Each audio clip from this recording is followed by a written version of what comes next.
देखिए, मैं जैसे अगर कंपेयर करूंगा, मुझे ऐसा लगता है कि कोई भी मुल्क हो, भारत हो, पाकिस्तान हो, अगर कुछ कहता है तो वो करे, वो सही हो गलत हो वो बात की बात है, पर वो करना जरूरी है। राइट? अगर इंडिया ने ये बोला कि हम 370-35 से हटाएंगे तो हटा दिया।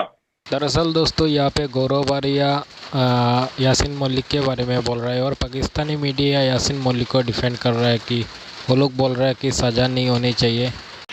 तो जी मेजर गौरव बारिया जी ने अच्छे से समझा दिया कि अगर कोई व्यक्ति किसी को मर्डर करता है, अगर 30 साल बाद भी वो पकड़ा गया, उसका जेल निश्चित रूप से होगा और ये हमारा कोर्ट डिसाइड करता है। राइट? बट अगर पाकिस्तान सिर्फ ये, क्या शहबाज शरीफ ने भी बोला है, पहले इमरान खान भी बोलते थे जब वो पावर में थे, और सब लोगों ने बोला है। अभी शाहिद अफरीदी का भी मैं ट्वीट देख रहा था, शाहिद अफरीदी का कुछ घंटे पहले ट्वीट आया था कि ये हो गया। पर इसके बारे में करना भी जरूरी है, सिर्फ बोलना जरूरी नहीं है। बोलने से क्या होता है कि क्रेडिबिलिटी कम होती है। तो अगर पाकिस्तान को विश्वास है, पाकिस्तान को भरोसा है, यकीन है कि हाँ, ये जो हुर्रियत वाले हैं सही लोग हैं, ये अच्छे लोग हैं, इन द सेंस कि ये अपने जिसको कहते हैं कि अपनी आजादी की अगर ये जंग लड़ रहे हैं, तो उसके ऊपर पाकिस्तान को, स्टेट को कुछ करना चाहिए। ये सिर्फ करते नहीं है, सिर्फ ट्वीट करते हैं। मेरी इनसे ये शिकायत है, ये सिर्फ ट्वीट करते हैं। अब 370-35 से इमरान, ये अपने मोदी जी ने हटा दिया, इमरान खान ने दुनिया भर की गालियां दे दी, करा कुछ नहीं। ये करा क्यों कुछ नहीं, ये मुझे आज तक समझ में नहीं आया।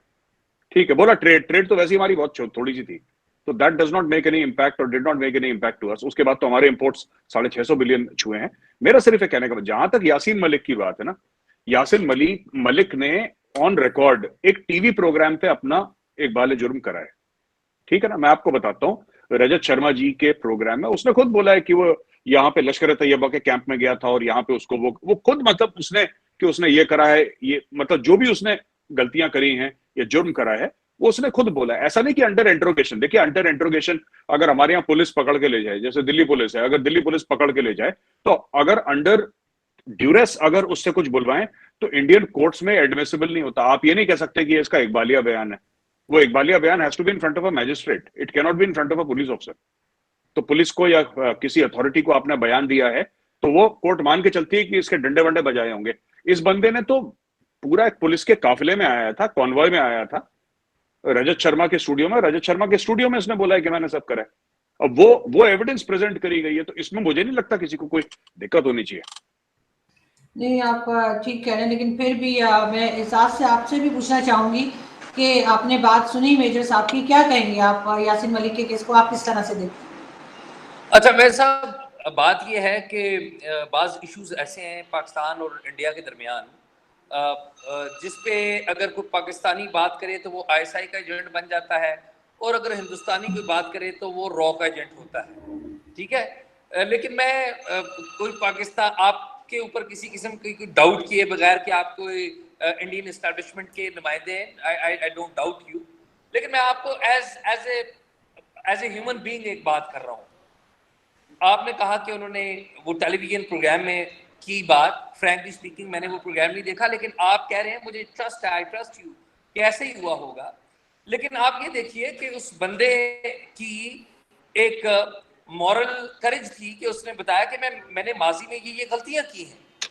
आप, हिंदुस्तान तो बड़ा सेकुलर मुल्क है, सेकुलरिज्म तो हिंदुस्तान की हिंदुस्तान का एक बुनियादी पॉइंट है, सर्कल है, जिसके गिर्द सेकुलरिज्म के गिर्द घूमता है।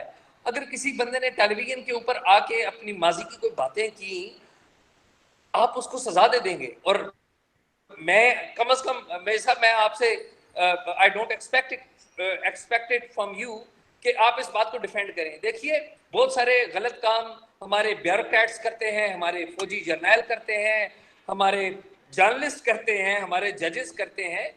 तो एक क्वेश्चन है कि हमारी इखलाकियात है कि अगर कोई बंदा वो चीज़ें एक्सेप्ट करता है तो उनकी बातों से हमें हिस्ट्री से सबक सीखना चाहिए, ना कि आप उन्हें जेलों में कैद करें और उनको सजाएं दें।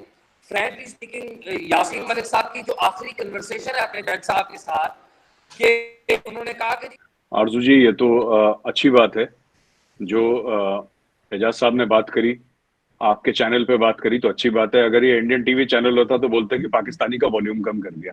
देखिए ना, ये एक तो मॉरलिटी की बात है और एक लॉ की बात है, दोनों अलग चीजें हैं।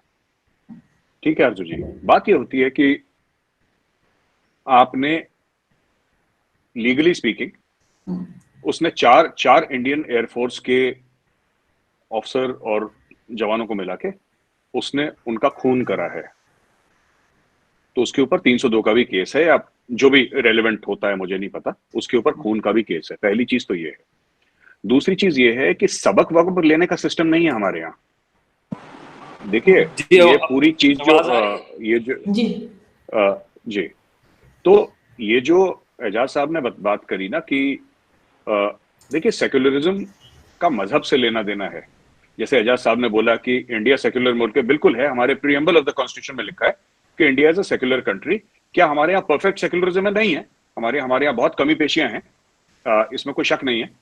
और ऐसा भी नहीं है कि हम लोग दूध के धुले हुए हैं, ऐसा भी नहीं है। तो हमें भी कई हजारों कमी पेशियां हैं आज भी। लेकिन सेक्युलरिज्म का मतलब ये है इंडियन कॉन्टेक्स्ट में कि all the religions have to be treated at par, they have to be treated equally, सब में बराबरी होनी चाहिए। तो हमारा कॉन्स्टिट्यूशन ये नहीं कहता कि अगर हिंदू है तो यही president, prime minister, army chief बन सकता है, कोई भी बन सकता है, उससे कोई फर्क नहीं पड़ता।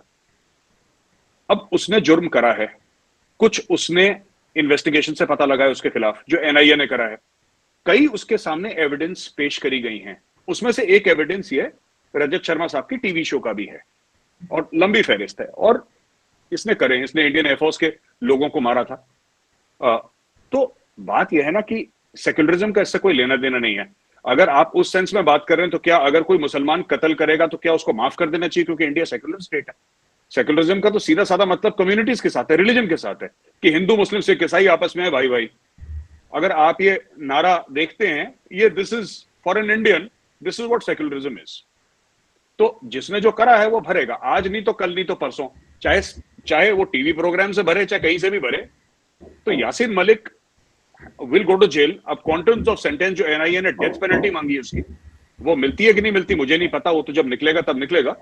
लेकिन he is a criminal, he is a criminal, और उसको अपने क्राइम की सजा मिलेगी। उसने आज से 50 साल पहले करा हो, उससे कोई फर्क नहीं पड़ता।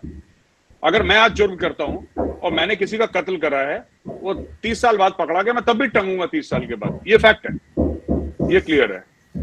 नहीं आप ठीक है, अगर सजा तो मिलनी चाहिए, सजा से तो कोई रिलीजन को लेके कोई बात नहीं होनी चाहिए। लेकिन क्या एजाज आप कहेंगे, क्योंकि उस वक्त आपकी आवाज नहीं आ रही जी। मैं जब गौरव से बात कर रहा था और इन्होंने भी एक्सप्लेन किया कि जो सेक्युलरिज्म जो है वो क्या है, सेक्युलरिज्म में एक और एलिमेंट भी है जो गौरव भाई जो है वो शायद नहीं जिक्र कर सके, वो है फ्रीडम ऑफ एक्सप्रेशन। ठीक है, आपने एक लॉ अपना यूज किया, उसके तहत आपकी सरकार ने इसको यासीन मलिक की सजा दी। आपके लॉ में ये चीज़ें होंगी, हमारे लॉ में भी हैं। ठीक है, जिस तरह आपका जो हिंदुस्तान है उसमें सारी चीज़ें परफेक्ट नहीं है, इधर हमारे यहाँ पाकिस्तान में भी सारी चीज़ें परफेक्ट नहीं है। लेकिन मैं अर्ज ये कर रहा था, मेरी रिक्वेस्ट ये थी कि देखिए दोनों मुल्कों के दरमियान, पाकिस्तान और इंडिया के दरमियान कुछ ऐसे एलिमेंट्स या कुछ ऐसे करैक्टर्स पैदा हुए हैं जिन्होंने वक्त से सीखा है। यासीन मलिक ने वक्त से सीखा है। This is why Yasin Malik ने आपका इंडियन पासपोर्ट जो है वो एक्सेप्ट किया। उन्होंने पाकिस्तानी पासपोर्ट नहीं था अभी उनके पास इंडियन पासपोर्ट था। तो एक लॉन्ग टर्म हवाले से मेरा नहीं ख्याल के उनको सजा दिलवा देना कि दोनों मुल्कों के दरमियान, पाकिस्तान और इंडिया के दरमियान एक आज नहीं तो कल पीस होना है। ये आप माने या ना माने, ये होगा। नहीं होगा तो हम दोनों मुल्कों के लिए ठीक